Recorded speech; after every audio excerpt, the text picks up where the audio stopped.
Bem-vindos a mais um vídeo do Sonhei e Viajei.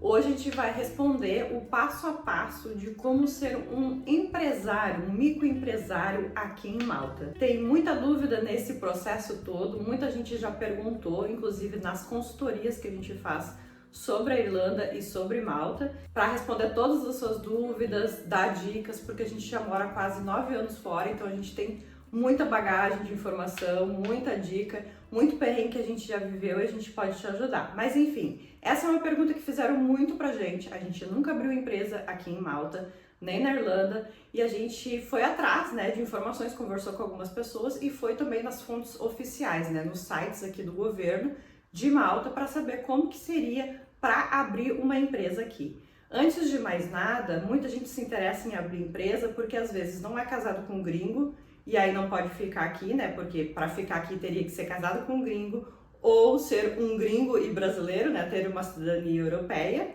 ou ter um work permit, ou estudar inglês aqui, podendo trabalhar part-time. Então, assim, como as opções não são poucas, até são muitas de como ficar aqui em Malta, mas são muito limitadas e às vezes ninguém consegue um work permit, ou não é casado com gringo, ou não tem cidadania de jeito nenhum, já pesquisou sobre as informações da família, da árvore genealógica e não achou ninguém ali que pudesse aplicar a cidadania europeia, que muita gente no Brasil tem, devido à história, de muita colonização do Brasil, muita gente aplica para a cidadania europeia. Mas enfim, chega de enrolação e vamos falar então aqui se você tem interesse em abrir uma empresa, ser um empresário, um self-employed, que eles chamam aqui, que é autoempregado, Então vamos lá ao passo a passo de como ser self-employed em Malta, que nada mais nada menos como se fosse um autônomo no Brasil. É um processo até parecido com o Brasil, que a gente tem que ir atrás do CNPJ, ser um microempresário, e envolve uma série de impostos, taxas e afins e documentação.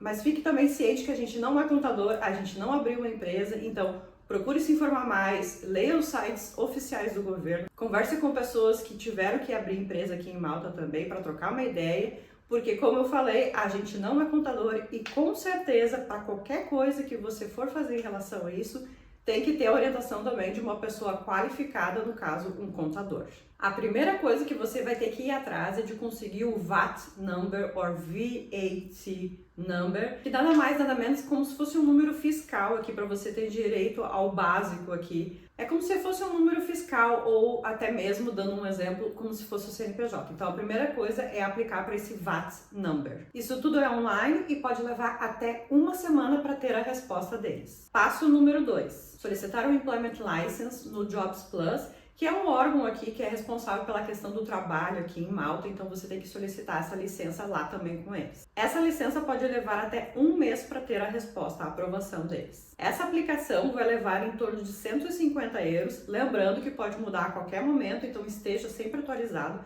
mas enfim, a aplicação no momento 2024 está custando 150 euros e ela não tem reembolso. Tem outras taxas que você vai precisar pagar também, mas eu vou deixar o link aqui embaixo nos comentários para esse vídeo não ficar tão longo em relação ao custo de cada taxinha. Vamos então ao checklist das coisas que você vai precisar, além de tudo que eu já falei até agora. Residence Permit Form CEA Form 2. Cópia do passaporte, incluindo as páginas brancas, o Employment License, que eu falei antes, o Health Screening, que é nada mais nada menos que tu fazer alguns exames de saúde aqui em Malta. Contrato de aluguel com o seu landlord aqui em Malta. A confirmação do Housing Authority Approval, confirmando o registro do aluguel que você fez com o landlord. Lease Agreement Professional Form. Quando eu falo form, é porque são formulários que você vai ter que preencher. Esse formulário tem que ser assinado pelo landlord e carimbado num cartório aqui em Malta.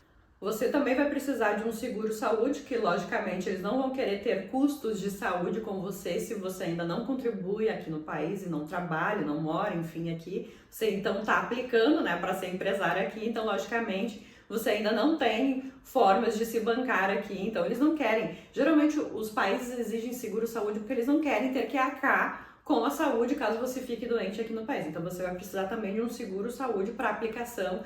Feito tudo isso, a Identità, que é como se fosse um órgão de imigração aqui de Malta, eles chamam dessa forma, pode levar até 30 dias para te dar o retorno em relação a essa aplicação e a juntado de todos esses documentos. Não dá pra ficar, quando se fala de imigração, não dá pra ficar contando muito com o ovo antes da galinha, porque às vezes eles prometem 30 dias e levam 60 dias para algumas coisas. Então, como é órgão governamental, assim como qualquer lugar do mundo, tem muita burocracia e pode levar mais. Então, não fica aí esperando que vai ser exatamente como eu estou falando, porque pode ser caixinha de surpresa. Muita gente às vezes consegue as coisas, vistos, né, aplicações muito antes, e tem gente que leva 1, 2, 3 meses para resolver a sua vida. Os exames de saúde, que é o Health Screening que eu falei antes, depende da função que você vai exercer, ou a empresa que você vai abrir, enfim, o que você vai exercer aqui em Malta. Então, eles podem pedir raio-x do peito, teste de hepatite B e vacina de poliomielite e difteria. Então, isso faz parte desse screening, né, desse exame que eles vão te exigir. Feito isso, praticamente você vai ter o direito de exercer alguma função relacionada a entrepreneur, que eles chamam aqui, que é nada mais, nada menos do que um empresário, um empreendedor. Mas uma dica bônus para quem ficou no vídeo até agora é que se você tiver muita grana e quiser investir 600 mil euros, 6 vezes 5, né, que o euro às vezes está 5 reais, 6 vezes 5 são nada mais nada menos do que 3 milhões de reais. Então, se você tiver esse dinheiro e quiser investir aqui, comprar uma casa, abrir uma empresa, empregar pessoas e vivendo aqui no mínimo por 3 anos, depois você pode estar conseguindo a cidadania europeia ou nada mais nada menos que a cidadania maltesa, que te dá direito de viver em qualquer lugar da União Europeia com o passaporte maltês. Lembrando que qualquer outra forma de viver aqui em Malta não te dá cidadania europeia. Já vivendo em Portugal, Espanha, Irlanda, normalmente depois de um certo tempo de residência, você pode estar aplicando para ser cidadão europeu, né, tendo a cidadania portuguesa, cidadania irlandesa, enfim, aplicando lá nesses países por estar vivendo lá. Aqui em Malta, infelizmente, não tem isso. Você até pode conseguir ficar aqui permanente, atrelado a alguma coisa, algum tipo de visto de aplicação. Mas, infelizmente, Malta não dá cidadania se não for nesse caso aqui, como eu falei, aplicando, investindo muito dinheiro no país, a eles meio que te vendem o passaporte maltês. É isso. Ficou com alguma dúvida? Deixa aqui nos comentários. Obrigada por ter assistido mais um vídeo do Sonhei e Viajei. Tem muita coisa por vir ainda aqui nesse canal, muita viagem, muita novidade. É o fim do vídeo, mas não do sonho. Tchau!